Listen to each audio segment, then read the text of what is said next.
का दिलदार आलम सब आबाद करी। मान वारा स्टेज ते बैठल मेहमान असांजी अदी डॉक्टर तहमीना मुफ्ती, मुझो कलीग वाइस चांसलर भा मदद अली शाह, असांजो इस्लामाबाद में आयल मेहमान हारिस मालिक साहब, असांजो पंहिंजो इनाम शेख साहब, मुझे सामू बैठल खोड़ ॼातल सुञातल चेहरा बख्शल महिरानवी हाणे हिरियो वरी निकिरे थो। मुंहिंजूं भेनरूं माइरूं, मुंहिंजा बचड़ो, अस्सलाम वालेकुम।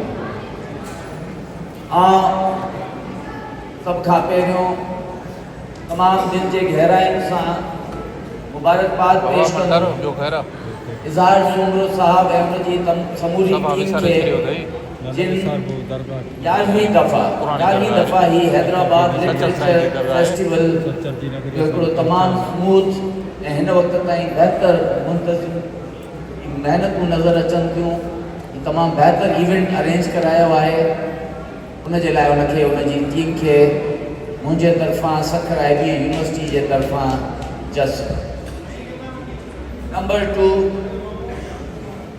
सिंध गवर्नमेंट जो कल्चर डिपार्टमेंट वज़ीर साहब जंहिंखे वञिणो पइजी वियो, ज़ुल्फ़िकार शाह तमामु सुठो कमु करे रहियो आहे ऐं मां सखर IBA जी यूनिवर्सिटी जे प्लेटफॉर्म सां खोड़ इवेंट कल्चर डिपार्टमेंट सां गॾु बि कयां थो पियो ऐं मुंहिंजे ख़्याल में हिकिड़ो वाइब्रेंट क़िस्म जो मिनिस्टर आहे जेको पाण हर जाइ ते असांखे नज़र अचे थो।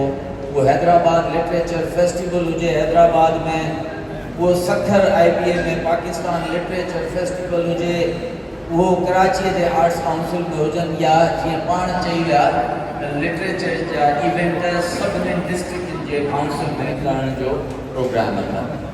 उन्हनि खे बि उन्हनि जा शुक्रगुज़ार आहियूं त उहे फाइनेंशियल सपोर्ट कनि था। बग़ैर फाइनेंशियल सपोर्ट जे, बग़ैर तव्हां सभिनी जे मेड़ाकनि जे ही जेके असांजा महफ़िलियूं मेला आहिनि उहे बारोनक कोन थी सघंदा। हाणे अचूं था वक़्त जी ज़रूरत हिन तरह जे प्रोग्रामनि जी। पाकिस्तान जी आबादीअ जो 63% असांजो जेको यूथ बल्ज आहे, जेके नौजवान आहिनि, अॼु आबादीअ जो 63% थी विया आहे ऐं जंहिं रफ़्तार सां आबादी वधे थी वो ॾींहुं परे न आहे जेको अंग वञी या परसेंटेज वञी बीहंदी 80 थे। ऐं असां सभिनी खे सोचणो पवंदो त अॼु खां 20 साल पोइ पाकिस्तान जी बागडोड़ हिन सूबे जो वहिंवार असांखे चाहींदे या न चाहींदे उन्हनि नौजवाननि जे हथ में ॾियणो आहे। वक़्तु ॾाढो तेज़ीअ सां गुज़रे थो, उन्हनि ॿारनि जी तालीम बि तमामु ज़रूरी, उन्हनि ॿारनि जी तरबियत बि तमामु ज़रूरी। मुंहिंजे ख़्याल में हैदराबाद लिटरेचर फेस्टिवल जहिड़ा मेड़ाका वक़्त जी ज़रूरत आहिनि ऐं इहे वधणु घुरिजनि ऐं ख़ुशीअ जी ॻाल्हि इहा आहे त इहे वधी रहिया आहिनि। असां कर्ज़दार आहियूं, सिंध जे प्लेटफॉर्म तां ॻाल्हायूं या पाकिस्तान जे प्लेटफॉर्म तां ॻाल्हायूं, असां कर्ज़दार आहियूं असांजे हिन मुआशरे जे अदीबनि, लेखकनि, दानिश्वरनि जा, छो जो उहे पंहिंजे कलम जे ज़रिए, पंहिंजे सोच जे ज़रिए हिन मुआशरे जी सही अक्कासी पंहिंजे जीअरे बि करे था वञनि ऐं हीअ किताब जिन 8 किताबनि जी रूनुमाई अॼु थी, इहे किताब शायदि उन वक़्तु बि मौजूदु हूंदा जॾहिं मूं जहिड़ा, तव्हां जहिड़ा जेके वक़्ती तौर ते ज़िंदगी गुज़ारण जे लाइ अलाह साईं असांखे मोकिलियो आहे, जॾहिं असां गुज़ारे बि वेंदासीं त हिन अॼु जे ॾींहं जी अक्कासी ही किताब कंदा। पोइ हिननि अदीबनि, लेखकनि ॿ हेठि वेठा गॾु वेठा आहिनि 3 ॼणा, हे हाल में भरियल तव्हां सभु मुआशरे जी सही अक्कासी करण बि हिकिड़ी वॾी ज़िमेदारी आहे। ॿियो त हिन मुआशरे जो सॉफ्ट इमेज, उहो बि वक़्त जी तमामु घणी अशद ज़रूरत आहे। असां तारीख़ जूं किताबूं जॾहिं पढ़ूं, IBA यूनिवर्सिटी कंहिं तारुफ़ जी मोहताज कोन आहे।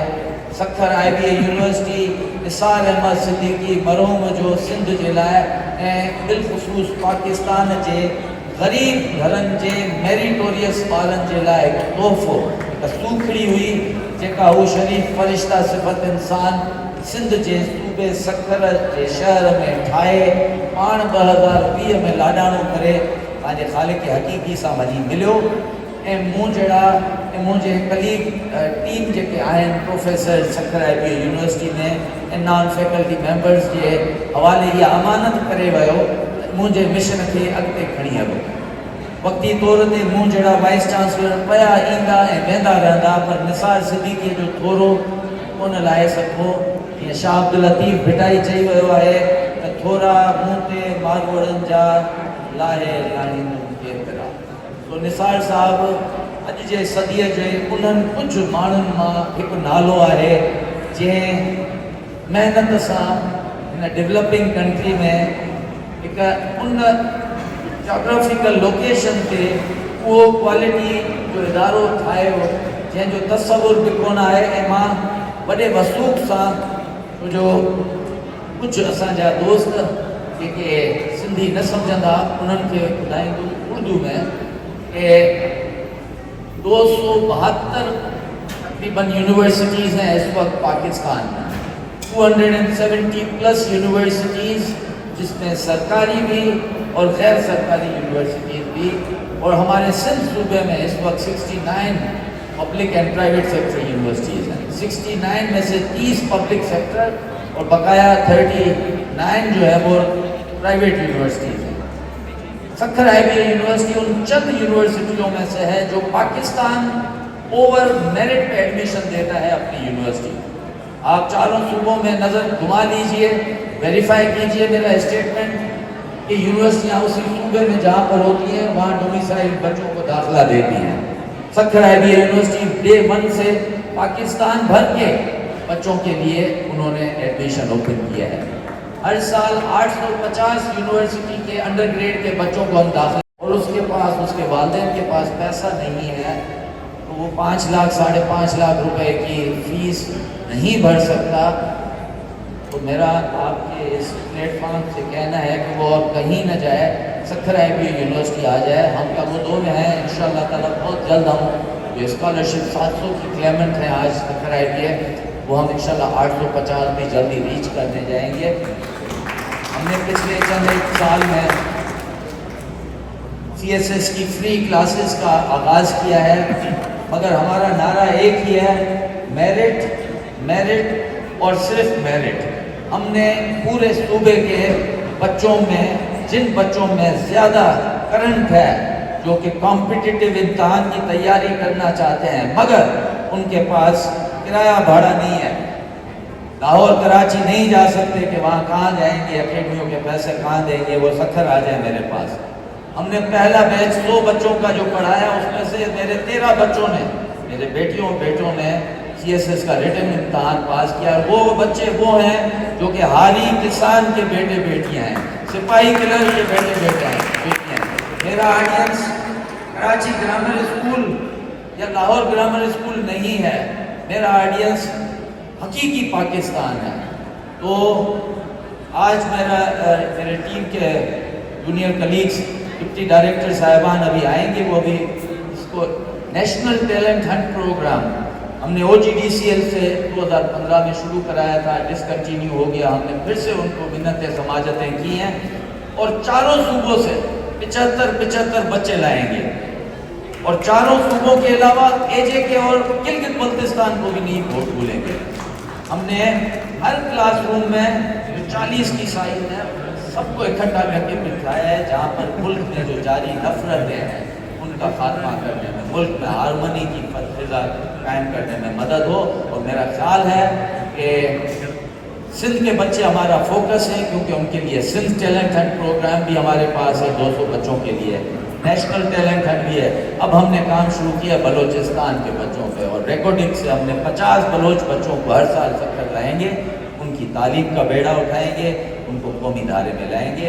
आखिर में आप सब सामीन जो मेरे सामने बैठे हैं, आपने तवज्जो से मेरी बात सुनी, उसके लिए शुक्रगुजार हूँ। और जाते जाते इजहार सुमरो साहब को एक मरतबा फिर से तहे दिल से शुक्रिया अदा करता हूँ कि उन्होंने मुझे भी मदऊ किया और इस तरह के बेहतरीन इवेंट का इनेकाद किया। बहुत बहुत शुक्रिया।